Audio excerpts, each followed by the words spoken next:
Altså, går det planmæssigt med tilmeldingen? Det går fint. Ja, for de folk kommer, der skulle komme. Vi mangler stadigvæk, men de overholder tidsfristen indtil nu. Så må det ikke de sidste, de dukker op.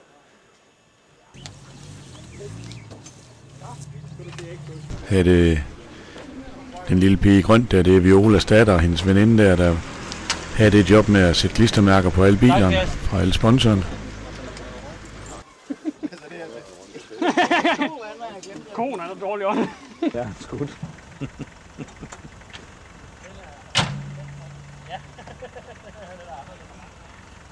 Altså, går det godt nok med teknisk kontrol? Ja, det går dejligt. De har virkelig forberedt sig. Ingen kan se det endnu. Nej. Selvom det bliver ren kage i. Og vi starter med en prolog.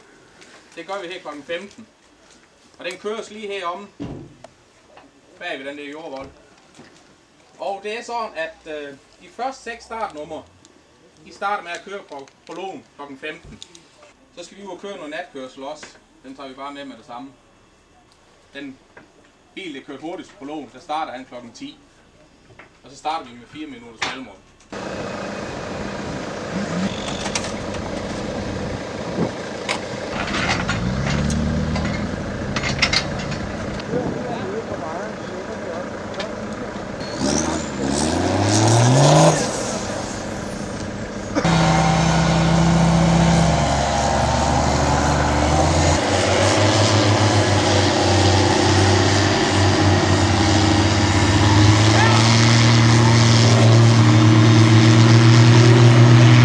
Hvad blev tiden? 3:38 minutter. Hvad med det, der ikke er streget over? Er det ikke lavet? Ja, udstødning mangler, men der sidder der. Der er så snor på spil. Har I husket den? Ja, den er husket.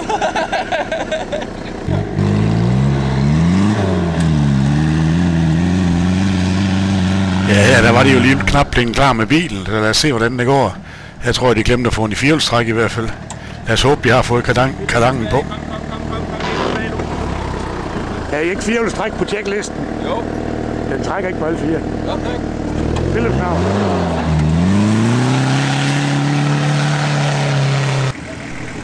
Ja, så er vi hoppet frem til selve starten af løbet. Altså, bliver der foran hele turen? Eller er det bare lige her i begyndelsen? Nu kører ned her, så har jeg været med i år, uden at skal i bilen. Det var Michael, der havde den hurtigste tid, så han får æren af at starte her, og så er vi i gang. Ole Peter nummer 2. Og her er Ole Peter ude på ruten på vej til dagens første bane. Ja, det er jo sådan, at en del af kørslen der, det foregår på offentlig vej fra den ene bane til den anden.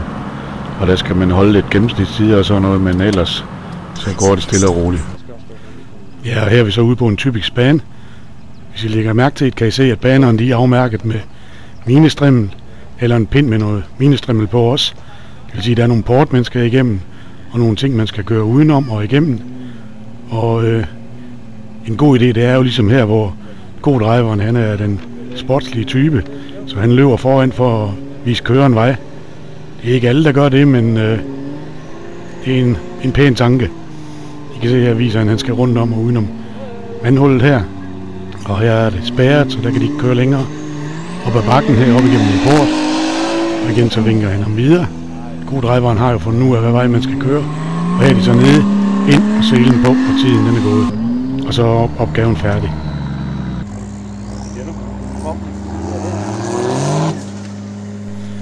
Her er der så en anden type bane. Her er det med stejl opkørsel, hvor man ikke kan køre op. Man skal spilles op. Her er co-driver nu med spilvejeren. Jorden i. Og så er det ellers bare med at komme derop ad. Og her er det en anden co-driver opgave. Og dirigere chaufføren ned. Det kan være svært at se, hvad der er foran bilen, når man sidder derinde. Men her er et typisk eksempel på en god co-driver, der går foran og dirigerer, hvordan det skal være. Og lyt.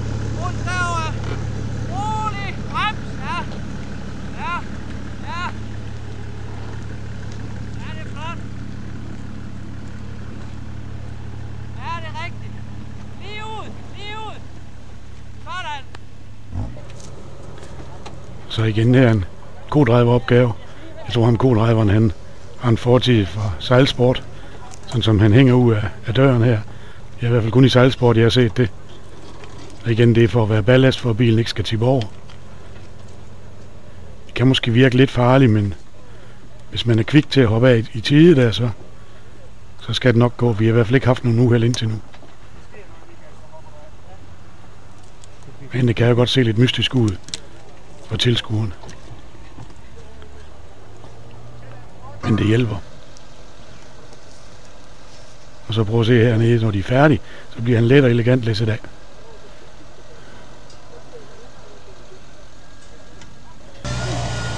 Her er så en anden type. Lidt mere præcisionskørsel. Inde i skov og sådan noget, jamen der skal man jo passe på, at træerne ikke springer ud foran en. I kan se det her, det var lige ved at springe ind i bagenden af bilen. Men det kan lige være der. Jeg kan se, hvordan de kører ned igennem skoven.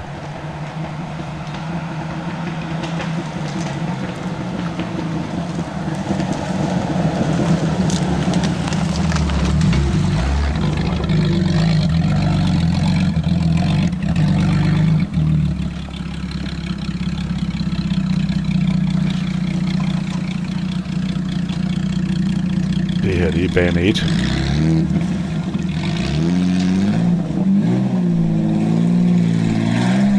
Det var sådan, at banen rundt i skoven, den var cirka 3,5 kilometer.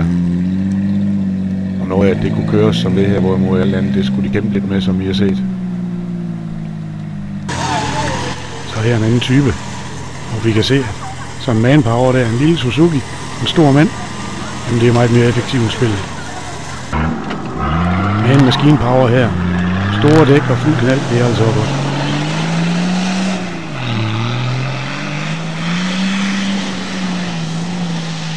Sådan.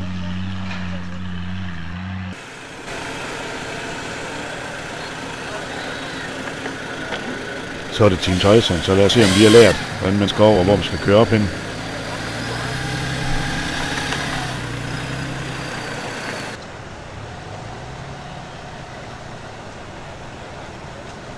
I kan se, at man får lidt vand ind bag bilen.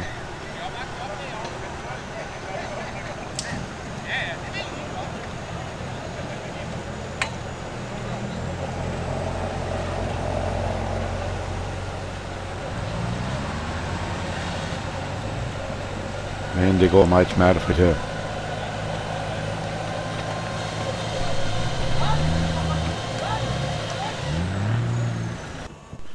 En del af udfordringen undervejs, det er jo også, at man selv kan løse de tekniske problemer, der skulle opstå. Her er der en, der kørt med for lidt dæktryk, og det har så taget overhånd. Så er det i gang med kompressoren. Se om man kan blæse dækket på fælgen igen.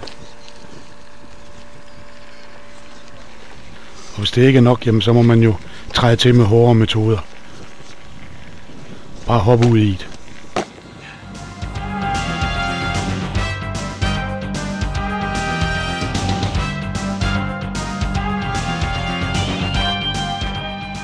Først og fremmest så vil vi sige mange tak til lodsejere, som har stillet området til rådighed, for at vi kommer ud og køre og lege og hvad vi ellers har lavet.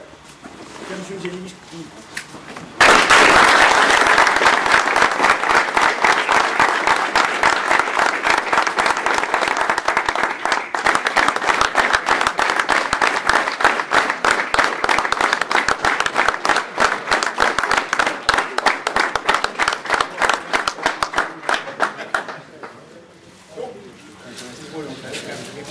Så det har været tæt ræs klasserne imellem. Det har været tæt altså i klasserne, men også mellem klasserne har der været meget.